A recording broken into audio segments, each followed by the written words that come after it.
I want to show you something that was on the coffee party site from a good friend of mine, my past director and leader at Coffee Party, Devlin Milano. She put something on there that really touched me, right? But the answer that I gave to it, I don't know how many would take so kindly to it, because it almost seems like it needs a humongous change in our entire system, and it does. It does. She wrote, and this is at Coffee Party USA, the Facebook page. Check it out whenever you guys get a chance. But it said the following: Wednesday musing. Our nation feels fractured, if not shattered. Something has broken in us and between us. It will never be the same again. Today, I was reminded of kintsugi, the Japanese art of repairing broken pottery. The art is in the living and tender repair, using gold accents to highlight what was broken and is now made whole.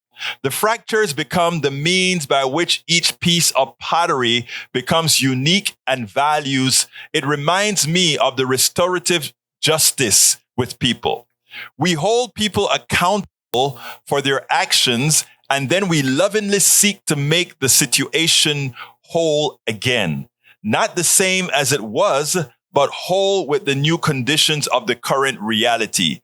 How might we practice kintsugi with ourselves, with one another, with each other, with our nation? We will never be what we were, but we can become whole again and find the beauty in the process of repair. I mean, when I went to the coffee party and read that today, it touched me, right? But then I immediately got a bit, what is the word that I should say? I got a bit concerned about the beautiful words with that means a lot, but that we are not willing to do what it takes to resolve that. So which I answered on that page the following. I said, the words are true. And this was put out by Devlin Milano. I love Devlin. Devlin is a thinker. Devlin is into the movements of trying to get people together. She's neither a progressive or a liberal or a conservative. She is her. And she does good work. And this was my response. I said, the words are true and beautiful, but until we are ready to solve the root of the problem, we will remain just scar tissue over a simmering infection. We have an economic system and a hierarchy that depends on this cancer, this dysfunction.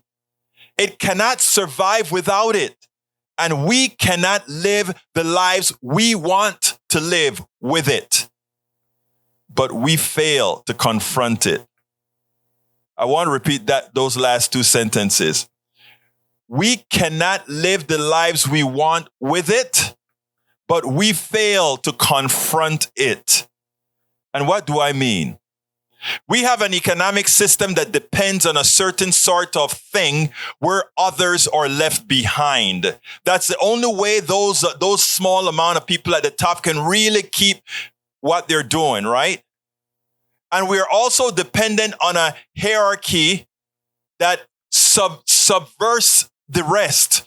Because when the rest learn that it doesn't have to be this way, we don't have to have a system that eats its own. We don't have a system that you have to destroy others to embolden oneself. You don't have to have it that way. There are better ways. It just means that you won't have these super wealthy folks. They don't, because in reality, the super wealthy folks they did not create anything to have that. It has always been a collective. But we are so indoctrinated into this system that somehow we believe those that have been able to pilfer us all are deserving. Until we indoctrinate ourselves, her reality, the brokenness she talks about, will remain. We can do a lot better. We will do better. And those are the things that I strive for with the things that I do. And I hope over time that we can actually get there. we spend a lot of time deconstructing the news, trying to parse it into a form that everybody can understand.